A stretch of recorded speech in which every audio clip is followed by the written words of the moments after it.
Hello everyone, welcome to Calculus Grade 12, and in today's class we're going to discuss a beautiful topic, vectors. In previous class we finished an introduction into concept of vectors, and today I would like to take a look at few more operations that we can perform with vectors like addition, etc., and some geometrical operations that we should be able to perform in order to work with vector problems. So I would like to begin our class with prerequired skills. I really hope, guys, that you are familiar with what you see on the screen right now because it's crucial for vectors. It's a trigonometry, and particularly you should know what sine of a corner is, what a cosine, what a tangents, or wherever you prefer. So Yusuf, Yeah, how do you understand sine? sine. Yeah, sine, cosine of a right triangle, right angle triangle. Uh, What sine represents to us?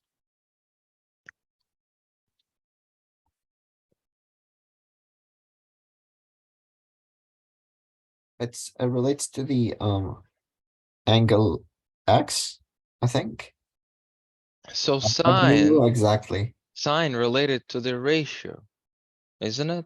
Sine is a ratio of a opposite cotangents to the hypotenuses. So in Okay. a right triangle, we have hypotenuse, right? Yeah.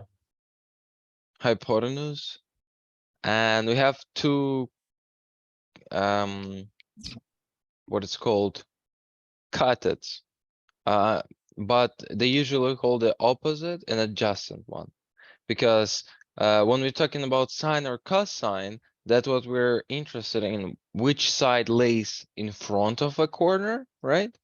And which side is adjacent to the corner. Yeah. It's pretty straightforward. And sine, so we got to remember that sine is a ratio of a opposite side to the hypotenuse, and cosine is the ratio of a adjacent side to the hypotenuse, while tangent is a ratio of the opposite side to the adjacent side. Is it clear? Yeah, it's clear. And how we can use this formulas for sine, for cosine, for tangents, how do we usually use them in problem solving? Finding the x and y component. I would say that the most important thing that by knowing one of the sides, we can find the other one. For example, if we know side, if we know hypotenuse and we know the sine of a corner, we can easily find the side that is opposite to the corner. This is exactly what you said when we're looking into x and y components. So in some cases, the opposite side would be the y component, for example, of a vector, and adjacent side would be an x component of a vector. Because imagine if this line AB is plotted in a x and y axis, then sine of this corner A is going to give us a ratio of the opposite A, right? BC vector. Am I right? Yeah. So it's y component of our vector. And adjacent side would be a x component. So let's say we know the sine of this corner, or we can even calculate it if we know this corner, right? Some of the sine values are table values. Like sine of 60 degrees is 1/2, for example. Yeah. In the right angle triangle, it's always going to be like that. And we have table values basically for all sine and cosine values. from 0 to 360 degrees. So great, now you see how it's related, basically y and x components. So let me show you this. If I have vector a, b, keep in mind that vector are represented with a line on top, with an arrow on top. This states that it's not a scalar quantity, but a vector. Remember difference between scalar and vectors? Yeah. What's the difference? I think scalar is doesn't have direction, I think. Yeah. Absolutely right. So for example, if we have vector AB, and we would like to know AB y component. Let's say we know modula of vector AB, right? We know the length of this vector. If we would like to know modula of ABY, the y component, we would take the modula of our initial vector, which is basically modula of the hypotenuse, right? Yeah. Because hypotenuse in this case is our vector AB. So if we would like to know, for example, y component, we would have to multiply modula of initial vector by cosine of this coordinate. Oh, sorry. If y, then it's sine, right? Yeah. Sine would be for y and cosine would be for x component. Because in sine, we have a, in cosine, we have b. Is it clear? Yeah. So Clear. I'm simply multiplying the modula of AB by sine theta. And as a result, you can see I'm getting a hypotenuse, which is AB, modulo of AB, times the opposite, which is A, or BC, divided by C, which is hypotenuse, which is AB. So now I can see that my hypotenuse is going to cross out. And as a result, I'm just gonna get a side that I was looking for, or y component of this vector. I'm gonna have a modula of this vector in y direction. Is it clear? Yeah. So what would be different for me to find the b of this vector or x component? How this formula would change? Would you find the sine or the cos? Sorry? Would it be times cos theta? Yes, of course, instead of sine. And all that is gonna change, instead of a here at this stage, I'm gonna have b, right? Mhm. And now I'm finding b, which is x component. So great, write down these two possible solutions. So the way I recommend you to write it down, let me clear it. Let's make it more obvious. So a b y component by modular equals ab vector by modular, right?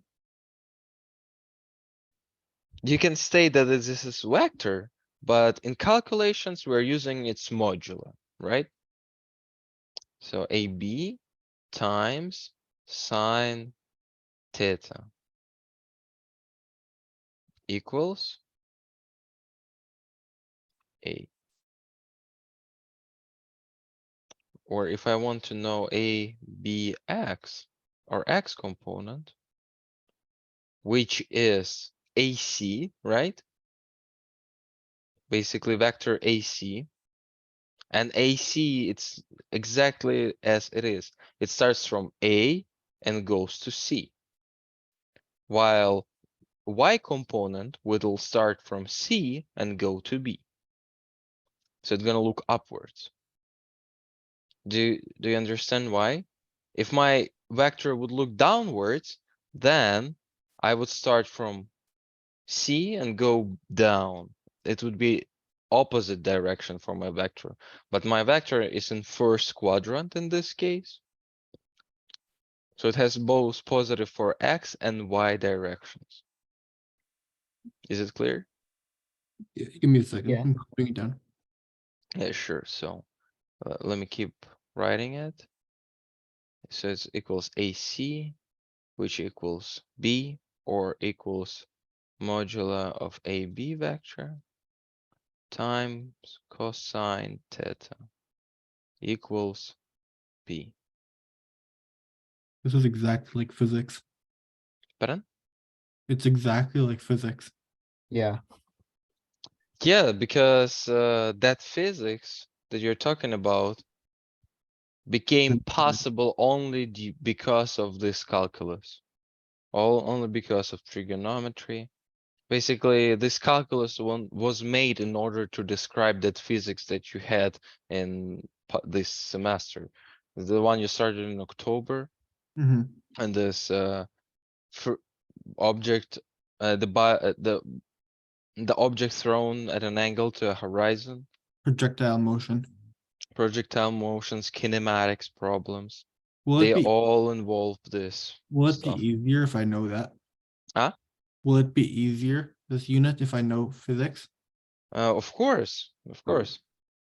But you still shouldn't relax because physics, it usually gives you some particular cases. Yeah. And here in calculus, we're gonna try to learn general approach, how you work with those vectors.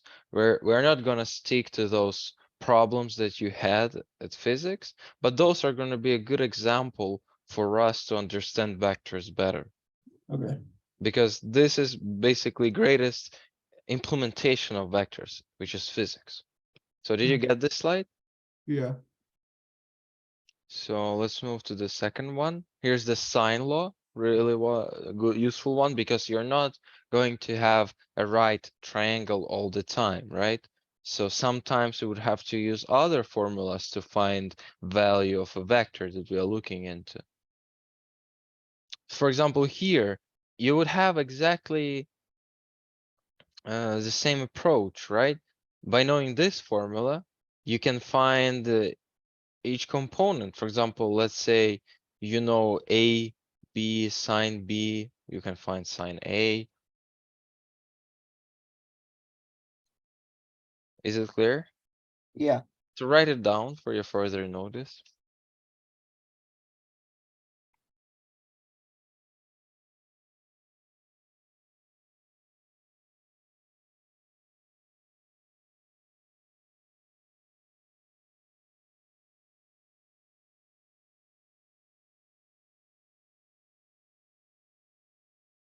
Okay. We're good. Yeah. Yeah. Here's another one, the cosine law. Mhm. Do you remember it? Yeah, no, that's fine. Yeah. I remember. Please write it down anyway.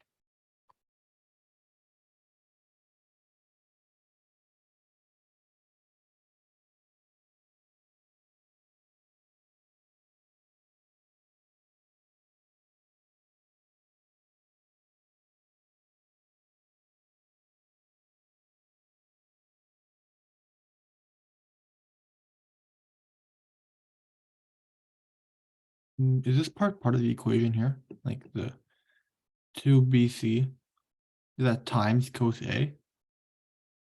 Yes, exactly. Hmm.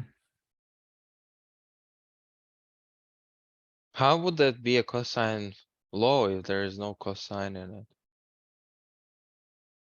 it? Make sense? That's true. So can I write it in like brackets like this so it's easier to look at? Of course, it's wherever best for you because it's multiplication. It Mhm. doesn't, brackets would not affect this operation.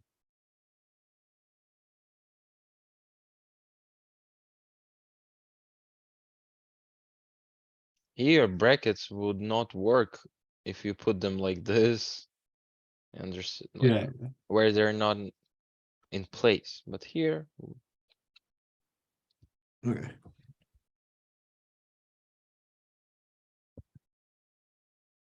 You got it? Yeah.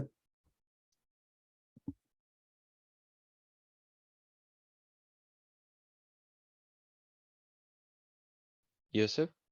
Yeah, I got it. Perfect. So, and also you should be familiar with how to solve a triangle. Do you know what it means, Alan? Yeah. It's just find all given sides and angles. Yeah. So now we just looked through basically three main laws and theorems. So Pythagoras theorem, sine law, and cosine law are most valuable tools for you in solving triangles. Please know those formulas by heart in order to make problem solving smooth and fluent. Mhm. So exercise 1, let's practice how good are you with this laws. So I suggest you try solving it on your own in next 3 minutes, and we'll get to it together. Okay. Okay. Take your time, guys. Let me know once you have an answer.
So any ideas so far?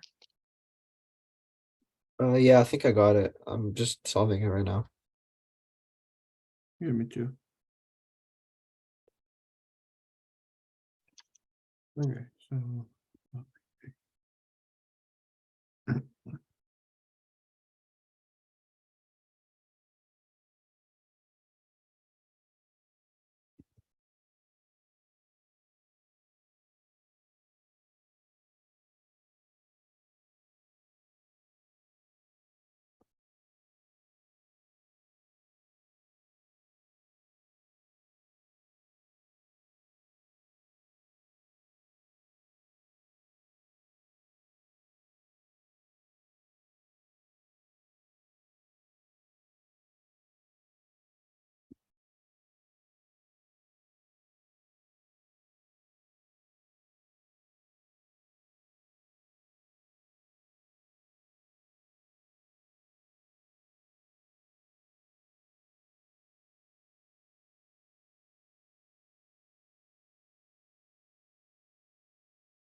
it's gonna be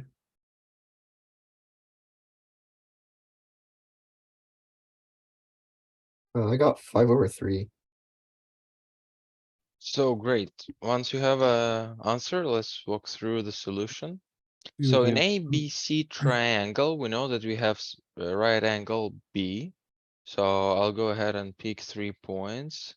A, B, C. Let's say A, B, and C. 3 random points, but I know for sure that the corner B has a 90-degree angle. So I'm gonna have a right triangle. AB is 6, wherever it is, meters, centimeters, feet. For trigonometry, ratio doesn't change from one system to another. Is it clear? Mhm. So, and AC 10. State the exact value of 10A. So 10A, so let's say angle gonna be theta here, and Mhm. 10 of angle A, Mhm. or 10 of theta equals Opposite over adjacent. opposite. So let's call the opposite A over adjacent. So A over 6. Okay. So And we know that one angle is 90 degrees. So, and we can state the angle C. Angle C is gonna be 90 minus theta, right? mhm. Maybe we wouldn't need it. I'm just writing down what I can say right away from the input values, basically. Mhm. So we know the angle C. State the exact value of 10A. So here we're missing side CB. Yeah. But So for example, we know that it can be in our sine function. Sine theta would be A over 10, right? mhm. We also know that we have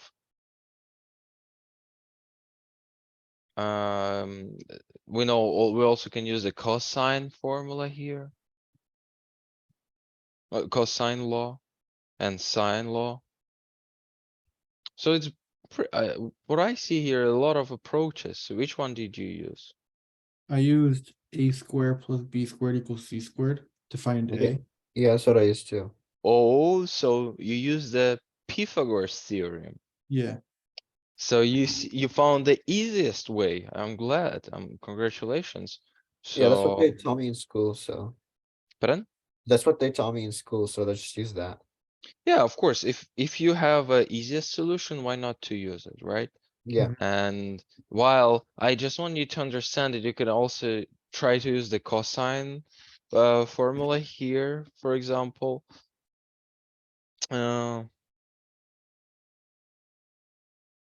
Because Oh, you know, you actually know cosine of angle A. Cosine of theta is going to be 6 over 10, you right? should wait for your final answer. What? My final answer? Yeah.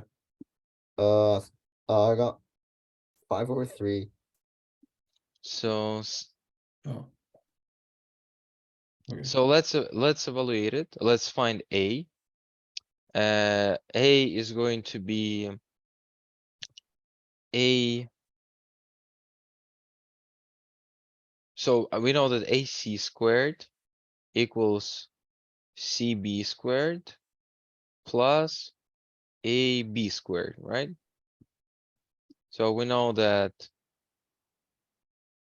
from here we can say that AC squared subtract AB squared equals CB squared, right?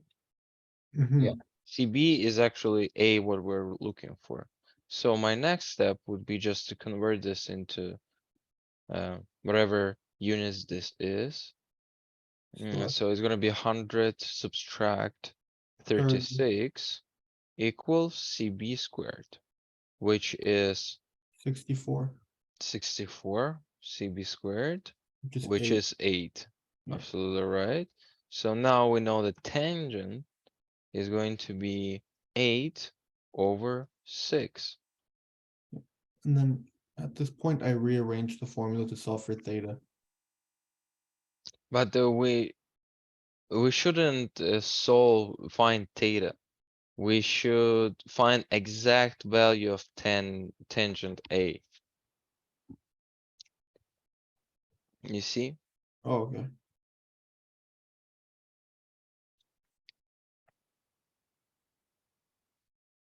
So what would be exact value of tangent A?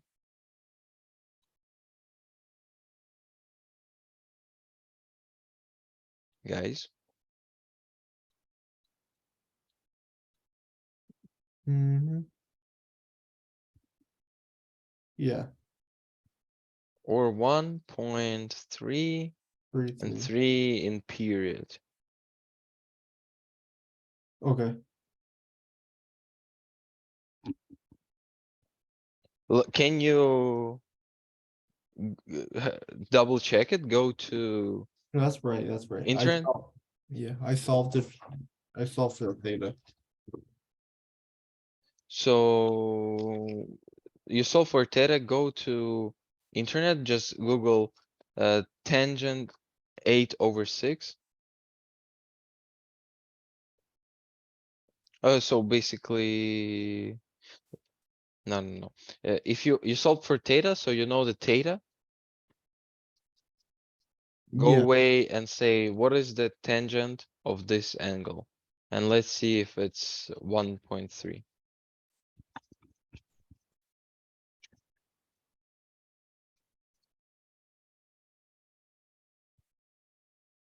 So you overdid this question because they didn't ask you for Yeah. theta.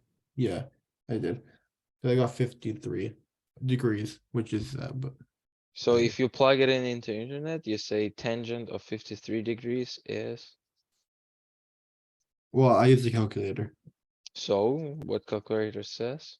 It should say 1.3 period. Yeah, 8 divided by 6 is 1.3. 3. So let's sum up. First, we found wanted value by Pythagoras theorem. Then we plugged it into tangent formula, and finally evaluated the tangent of angle A. So, but you also can use cosine formula here, for example, because A or CB squared is going to be equal A, or wait, it's now cosine law A. Yes, exactly. You see, A A or CB equals AC squared plus AB squared. Subtract 2BC or 2AC times AB times cosine A. Am I right? Yeah. So look, in this formula, you have AC, right? It's hypotenuse. You have AB, it's this side. Then you have cosine A because it's AB divided by AC, right? Guys? Yeah. So do you see how else could you find side A except for Pythagoras theorem? Because cosine law is applicable independently whether your triangle is right angled or not. Mm-hmm. Is it clear now? Yeah. Perfect. Let's move on. Make sure you copy this to textbooks, right? Yeah. Great. So another one. Solve ABC to 1 decimal place. And I would suggest us to do it together, Yusuf. Because it's really easy.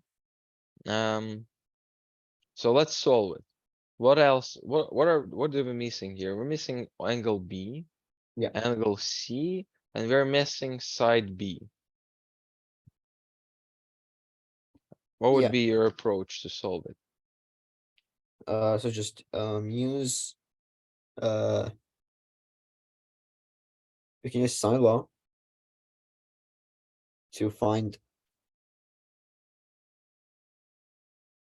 I forgot what it was called. 1 second.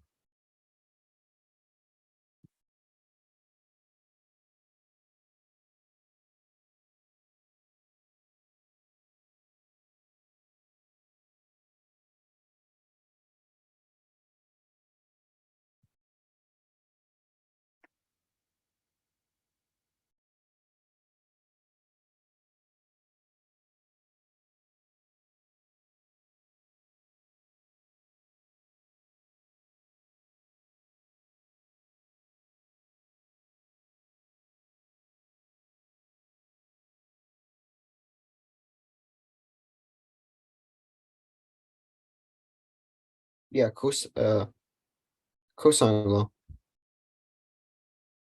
So you would use cosine law, but the problem is, so you see, you have only two quantities to start with. You can use cosine law to find what? To find. Oh, actually, we can just use sine, cosine, and tangent laws. So So yeah, yeah, we can just use those. yeah, By those are. yeah, that would make it easier than the cosine law. I would like to suggest you the easiest solution here. So just let's think about what we need to find. We need to find this angle. We need to Yeah, find this angle and we need to find this side. So I'm lucky because here we have right triangle, so I can use Pythagorean theorem to find B. And let's do it to get it away, like from list of unknown quantities. So in this case, B squared would be equal to BC, or C squared subtract A squared. Am I right? yeah.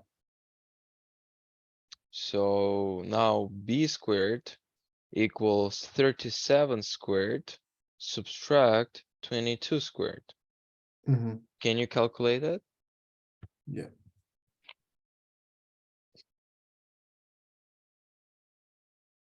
885. How much? 885. 885? Yeah. And square root of it? 29.7. So B equals square root of 885. And what it gives you? 29.775. So 29.75, and we are asked to solve to one decimal place. So up to 7, right? Okay. In this case, I would round it up to 8 because the next digit is, I already rounded it to the 7.5. It was 74.9. oh, then you should round it to 7. Yeah. Then you see, don't round it up too early. So it's going to be 29.7. And now we have one more side. Brilliant. So the last step for me is to find these two corners, because corner A is already known to me. It's 90 degree. And how would I solve for those corners? There are plenty of approaches here. Have you ever found the arc sine or arc tangent? Yeah. So you you- just here, what I would do, I would just find two cosines or Yeah. sine of angle C. But for me, it's just better to find two arc cosines. Arc cosine of angle C and arc cosine of angle B. So basically, yeah, here I should have a ratio. If it's cosine, that it's adjacent, which is 22 divided by 37, right? And this is would be value of angle C. Am I right? Mhm. And here I'm gonna have a value of angle B, which is arc cosine of what? If to find angle C, I have arc cosine of 22 divided by 37. That's my cosine of this corner, right? Adjacent divided by hypotenuse. Yeah. So for this one, which one would be my cosine? Well, are we finding the exact number or the? Of course, we're gonna find number up to 1 decimal place. Of like the exact degree they want. Yeah, we will find degree up to 1 decimal place. Okay. So for angle C, Okay, I got 53.5, 53.5 degrees. Okay, and that one is cosine. tell me what is the cosine here? 22 and What is the cosine of angle B? oh, let me just calculate it.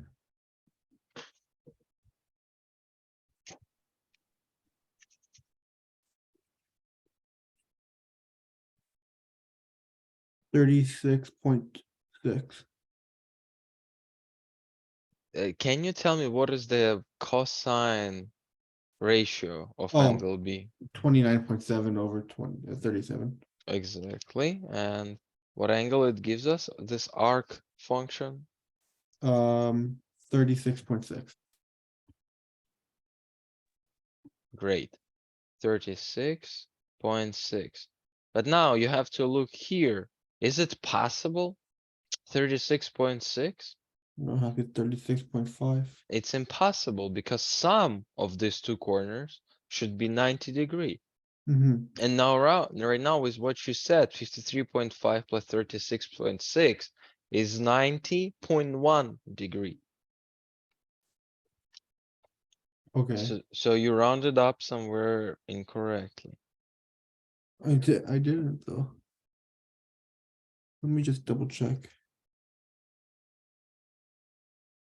So I believe it would be 53.4 here or 36.5 there. No, because I got 53.51626. 53.5. One, Okay, so it's 53.5. and then the other one I got one. So the other one's supposed to be 36.4 something. Just calculate it. 36.61102.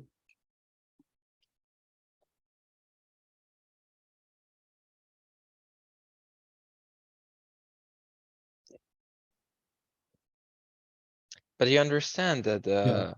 sum of two angles should be 90 degree.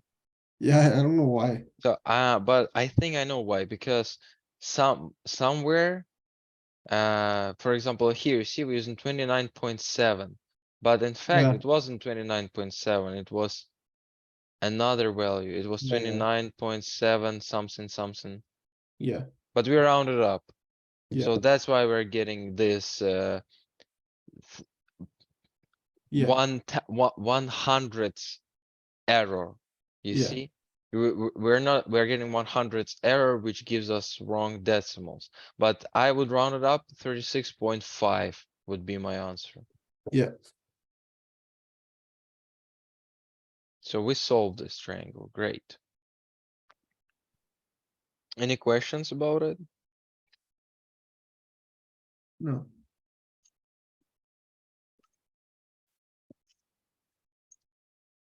So let's move on.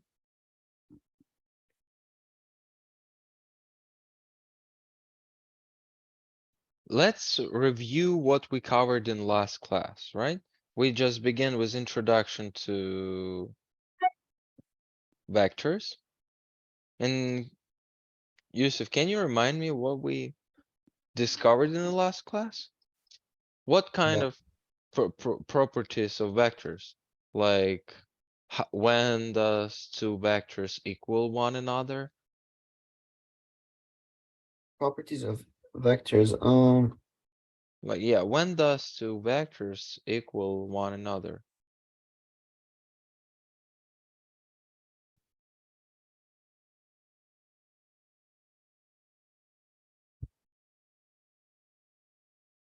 I don't remember. Oh, if they have the same magnitude or direction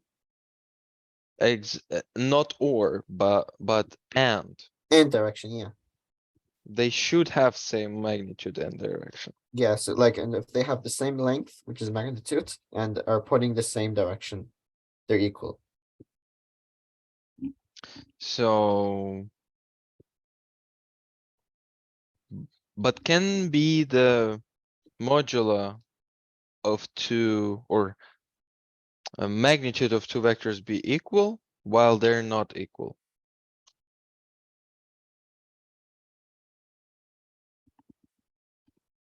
Can be the magnitude of two vectors equal while vectors are not equal?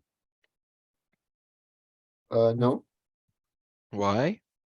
If vectors are equal when magnitude and direction is the same. But if vector has the same magnitude but different direction, they're not equal. So vector can be equal by their magnitude and different in their directions. Is it clear? yeah, Oh, okay, that's basically what we need. And let's move on to the next slide. Please look through this problem and I'll be back to you in 30 seconds. okay.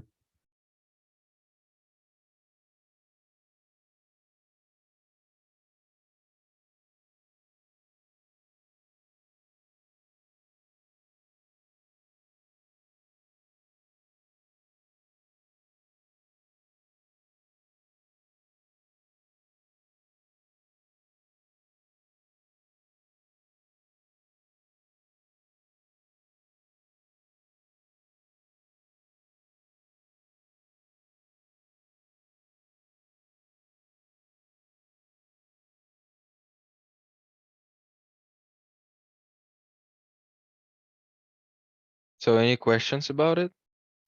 Yeah. So What's the difference between A and B?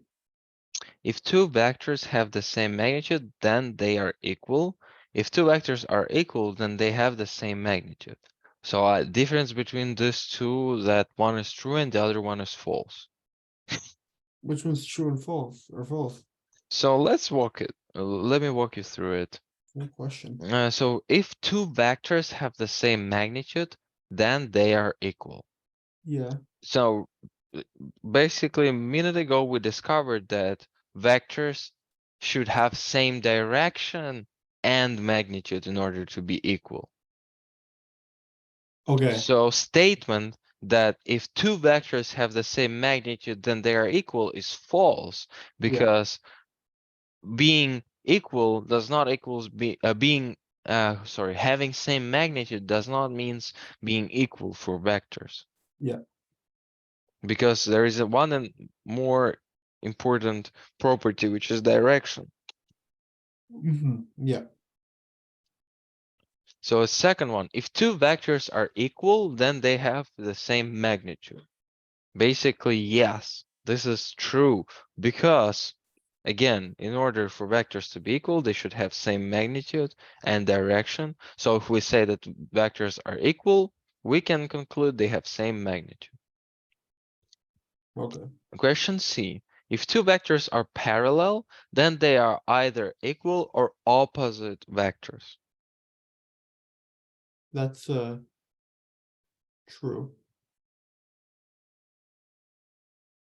But So there is a saying, vectors could be parallel. yeah. I don't know why. So here is vector 1 and here is vector 2. These two vectors are parallel, right? Yeah. But they have different direction and they have different magnitude. Look here. Here is a pair of two another vectors. These two vectors are parallel, they have same direction, but they're different in their modular. Mhm. Let's watch here. Again, two vectors, but in different direction and with different modular, but they're still parallel. All of these three examples are possible in real life. So let's read it again. If two vectors are parallel, then they are either equal or opposite vectors. So first of all, here we see example of two vectors that are parallel, that are not equal because they have different magnitude, and they're not opposite in their direction. They're Okay. not opposite vectors. So this example False. basically proves that this statement is false. Okay. While here, for example, we have two vectors that are parallel, that are opposite in their, that are opposite vectors, right? They're facing different direction. These two are opposite vectors. Okay, so D, if two vectors have the same magnitude, then they are either equal or opposite vectors. So let's think about it. Two vectors have the same magnitude. Okay, same magnitude. That's true. I think. But what if I have two vectors that have same magnitude and they face each other like this? Oh. Then they're So they're not necessarily parallel vectors if they have same magnitude. and if they're not parallel. So here we have only one true statement, which is B. Okay.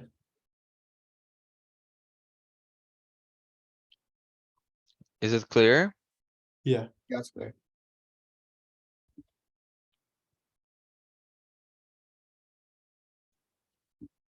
Would you like to move on? Oh, Yeah. 1 second, I'm just running it. Yeah, Oh. you should know this by heart.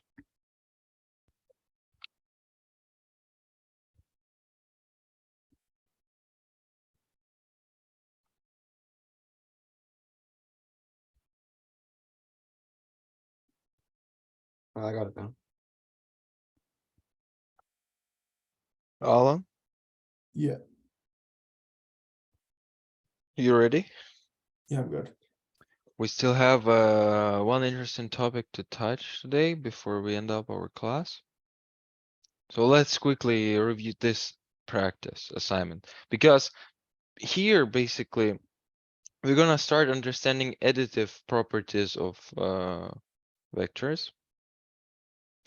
So given the square-based prism shown where AB equals 3 centimeters and AE equals 8 centimeters, state whether each statement is true or false. Explain. So first one, AB equals GH. So let's plot them. I will even use cool arrow feature. So AB and GH. Here it states that AB equals GH. In fact, AB equals GH in modular, but not in direction. So they're not equal. Clear? Yeah. Next one, EA modular of EA, right, equals CG. So EA equals CG. And yes, in fact, modular of EA is equal to CG modular. I think it's self-explanatory because we're working with right-sided rectangle, right? Any question about it? No. So AD equals DC. AD equals DC. So right away, it's not true. Oh, wait, given the square-based prism. So on the base of this prism, I have a square, right? Square means all sides are equal. So in fact, modular of AD equals modulo of DC, right? So this statement is true. Number 4, AH equals BG, but not modulo. AH equals BG. What do you think, guys? AH.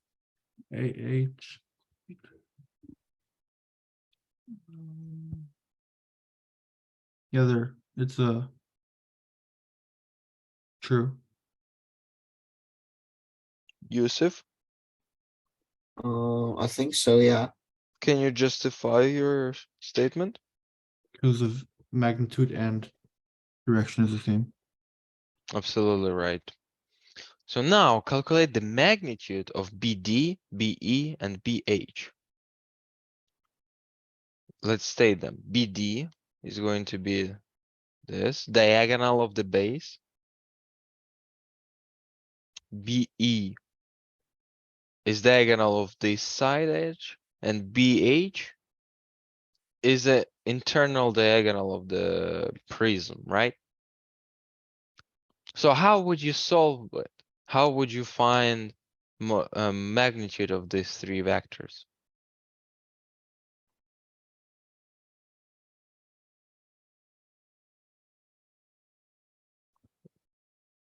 And we know that we are giving with AB equals 3 centimeters, AE equals 8 centimeters. I'm just copying down the question.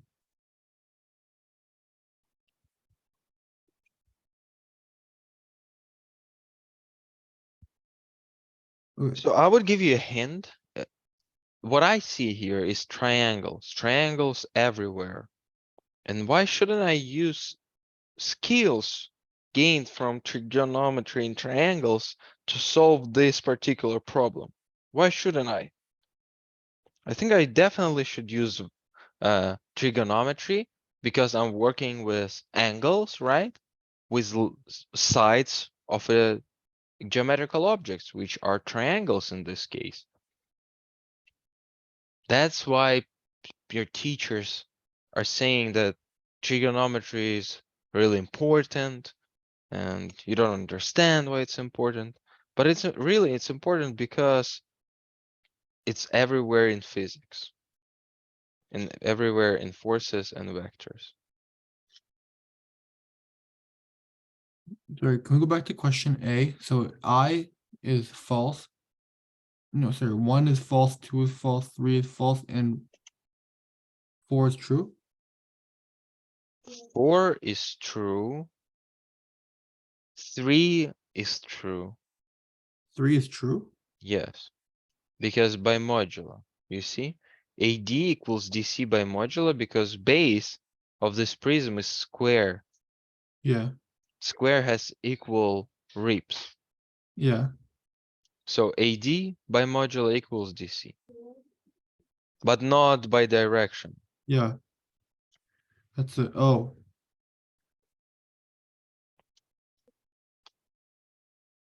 Wait, sorry. Oh, is it only talking about the magnitude? Pardon? It's only talking about the magnitude? Who's talking about magnitude? These questions, because it's not the same direction, so how is it true? Because, for example, number 1 talks about vectors. Yeah. Now, question number 2 talks about scalars, about magnitude of a vector, as well as question number 3. It asks you about magnitude of a vector. Was that what those And, lines mean? huh? Is that what those lines mean? Sorry? Those lines mean magnitude? These brackets, Yeah. the square brackets mean magnitude. Yeah, Oh, okay. we looked into it in the last class. Yeah, I forgot about those. Yeah, so it's modulo of a vector. Okay. Okay, so that's true, and then I is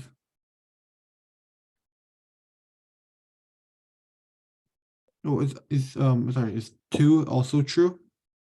No. E to A, Two. C to Wait. G. Wait. Yeah. EA, C to G? Yes, 2 is true because we're talking about modular. Yeah. And then I is False. one is false. Yeah.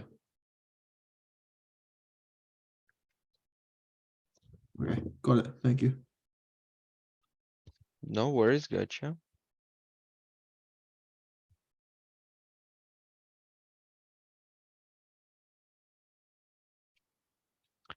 So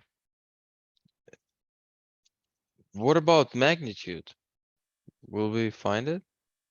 So let me give you a hint. First of all, keep in mind the geometry all the time. So in this particular case, to find the, for example, BE modular, I see that it's a hypotenuse of my right angle triangle here, right?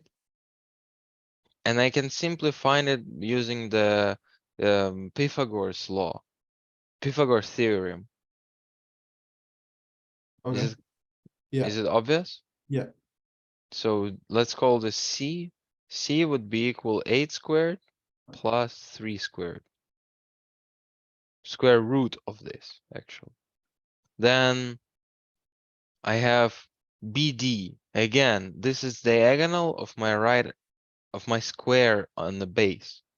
And I know that if my square has side that is equals to A, then the diagonal would be A times square root of 2. So basically BD equals A, which is 3 centimeters, 3 times square root of 2. Now BH, I can see this is my diagonal inside, right? But it's in fact 2D triangle with BD on the base and DH on a side. And what DH is equal to? AE. So again, I can find BH as BD squared plus DH squared, which is 3 times square root of 2 plus, and this is squared, plus 8 squared, and all under square root. Is it clear? Yeah, it's clear. And what I would like you to understand today is that it's not a triangle by accident. Remember, one side explains the x component, and the other one is y component when a vector is our hypotenuse, right? Guys? Yeah. So if I look at the vector in 2D space, and my vector looks like this, what can I tell about it? That it has certain rays, Mhm. right? Overrun. Yeah. And fun fact that my final vector would be rays, run plus rays. Basically, what happens to this vector is that from this point to this point, I move, let's say, 5 scales in y-axis, and let's say 3 scales in x-axis, right? So if I add up 3 to the right, 5 to upwards, I will result in this hypotenuse that moves 3 to the right and 5 upwards. But combining those two movements, I'm getting a diagonal movement, right?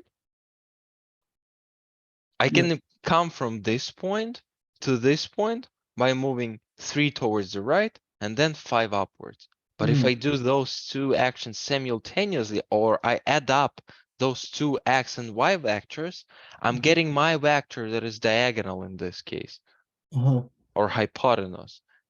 And this is also known as, here it is, parallelogram law for adding two vectors. Please write down this law into your textbooks. We would start with this law in our next class. I would like you to see the connection between the trigonometry, geometry, and vectors right now. Okay. Let's write down this definition, and we can finish our class for today.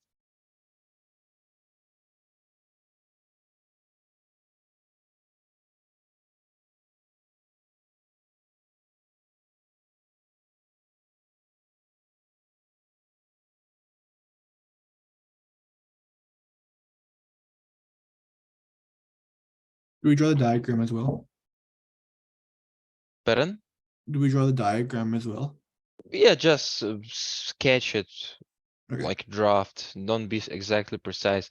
I just want you to see this idea, Mhm. because if you, for example, displace this AC vector, you see, Mhm. if you displace it here, this is exactly what you're gonna see, as I showed you before.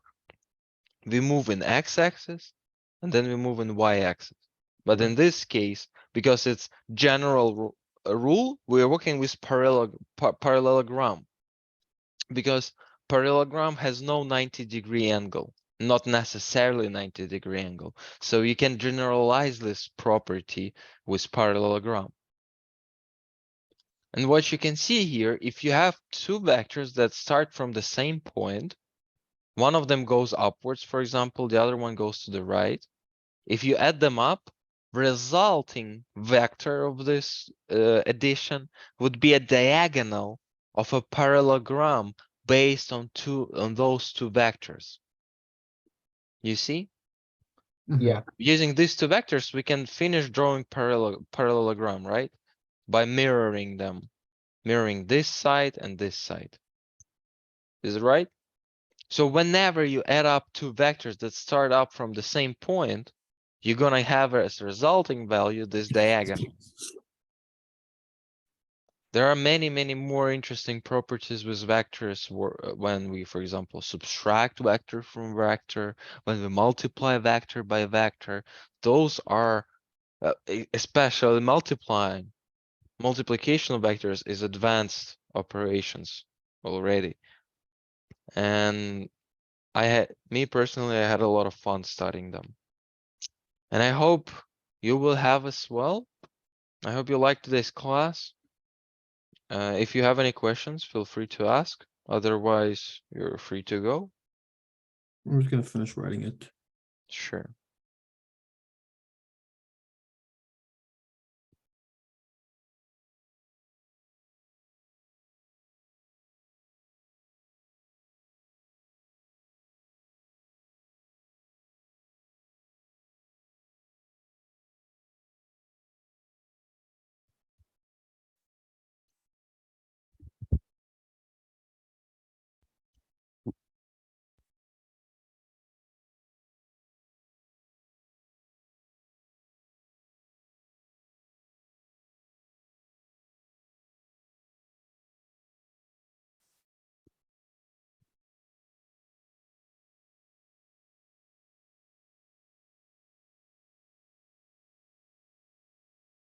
I got it down. Brilliant. So give me your feedback, guys. How you like today's class? Do you understand everything? Yeah.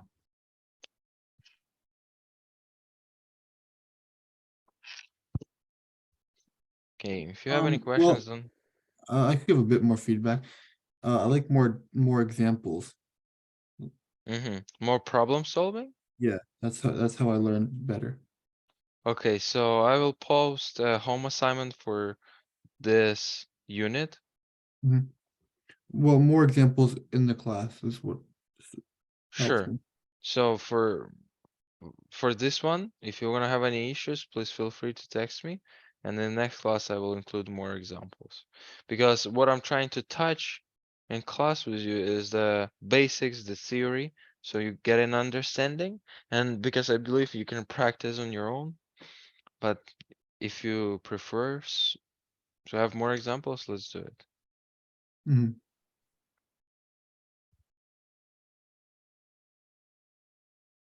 So thank you guys. Any questions? No, I don't have any questions. Brilliant. So you have a great afternoon. It was nice having you here with me today, and looking forward to seeing you in the next class. Goodbye. Okay, thank you so much. Have a good day. You too. Bye bye.